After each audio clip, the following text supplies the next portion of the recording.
Hello and welcome to, well, it's another catch-up.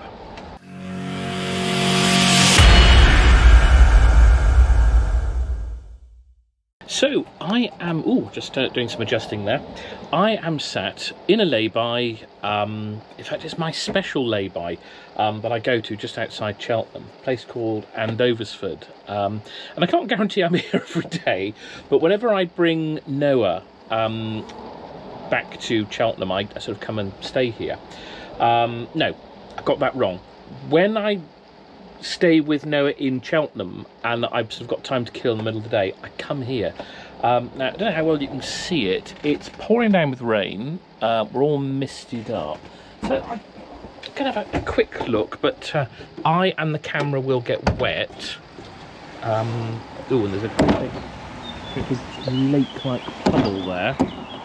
So let's, yeah, this is a lay-by just outside Cheltenham, so exciting stuff. But the thing I love about it is it's wide enough so you can fit two lorries here. So with me tucked there, if a lorry parks there, another one can get through and nobody risks damaging Elvis. But yes, right, let's go back inside, it's getting wet.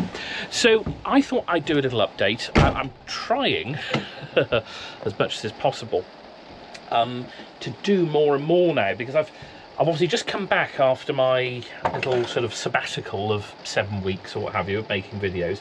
I honestly don't know how long it is. I probably could work it out, and if anybody actually wants to work it out, please put it in the comment below how long it was, because it'll save me looking it up. I know that Rick had his little sabbatical as well, and I think it's about the same sort of time. In fact, I seem to remember that we did a video together which we then didn't publish. I can't remember where we were.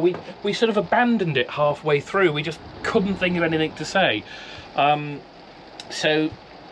yeah, obviously that didn't get published, so I don't know what it is.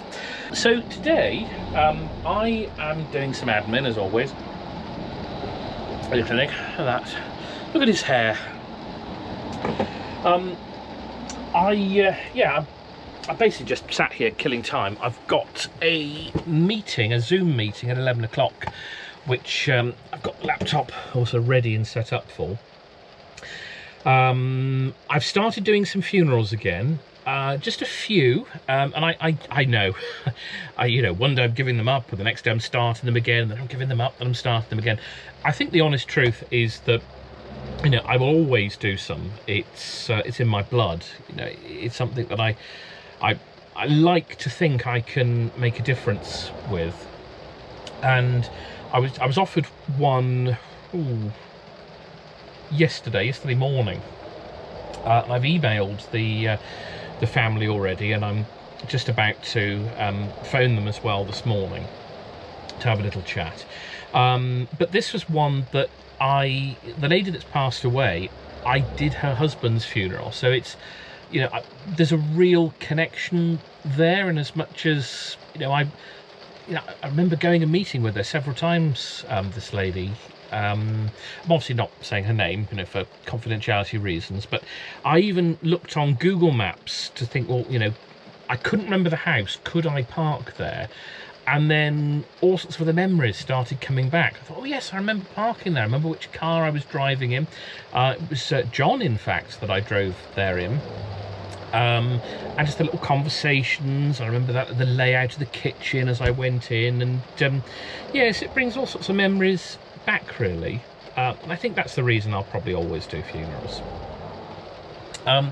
So I was chatting with Noah last night, and we had this thing that we were going to the race course at Cheltenham, and we went a couple of weeks ago, and it was actually quite disastrous. I won't say why, but there were sort of external factors going on there. And I mean, the site itself is lovely and well run, but there were some external factors outside, which really sort of spoilt it for us, and it wasn't quite right environment for us. I mean, it's a lovely site, and I do mean this quite sincerely, and if you want somewhere for a sort of an overnight stopover where there's, I mean, they've got hard standing, the big car park, and then they've got like some grass area as well. But I found it very good if you just want to stop over. It's really, really good. Unless you particularly are wanting to go and look at Cheltenham, which you'd have to get a taxi or a bus down to, it's not practical for that, I wouldn't say, but it is a nice site. We've just grown past it. So Noah said that he wanted to do more Brit stops. Now, obviously, Brit stops are good and bad, aren't they? Because you know, the good thing is you're not paying anything for the overnight accommodation, so you park for free.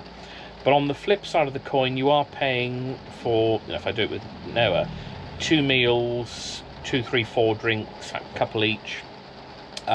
You can't guarantee you'll get in, so you can't book in advance with a lot of them. You have to just turn up and see. I mean, some you can book, yes, but I think most of those, or the ones I found so far, the ones that you can book, you have to pay for. The ones that are free, you just take pot luck, it's whoever turns up. But we do have the offer of a friend in Cheltenham has very kindly said that she doesn't mind me using her drive. So in the event of, you know, we try and go to a Brit stop and they're all full, we do have a driveway that we can use and park the motorhome on quite comfortably. So many thanks for that. You know who you are. I suppose, apart from, you know, sort of making another coffee in a minute, which I shall do, that's pretty much what I've got to say for this video, really. I just wanted to do little bits, and I thought if I can do just some little short videos and get those up just to say hi and I'm still here. I do have some ideas for some bigger ones as well. Rick and I, we went to Hales Abbey, which was closed. So by the time this video goes up, the Hales Abbey, or the not the Hales Abbey video, should be up for both of us. But I actually got the feeling that there was this moment when, for both of us, if I hadn't have had to run the clinic the next day, which I did, I think both of us would have just gone, yeah, should we go somewhere? You know, as in, like, just go for an overnight, to just drive and see where we end up. Both of us were inspired, and I really liked that. It was quite funny because Rick explained it to me as he said, oh, it's like being you know, sort of like a kid again, you know, and you just sort of get in the vehicle, you know, and you a little bit of swagger, you know, look at me, I've got this self-sufficient vehicle, and I really liked that. That really sort of hit a chord for me.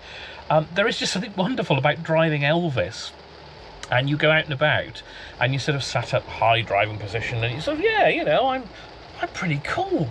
You know, I mean, I'm middle-aged, wearing a cable knit jumper in my motorhome. My, how people are looking at me. Well, I mean, they are, but not for the right reasons, perhaps. But yeah, so I am inspired to do some bigger projects, is what I'm trying to say as well. So I think they are going to be coming, but I'm going to try and stick to this, doing just something little, maybe not every day, but maybe every other day, and then it's quite short to edit and what have you, so I can get something up and just, well, save the world, but I'm still here. So that's it. I'll say thanks for watching, guys, and I'll see you on the next one. Bye bye for now.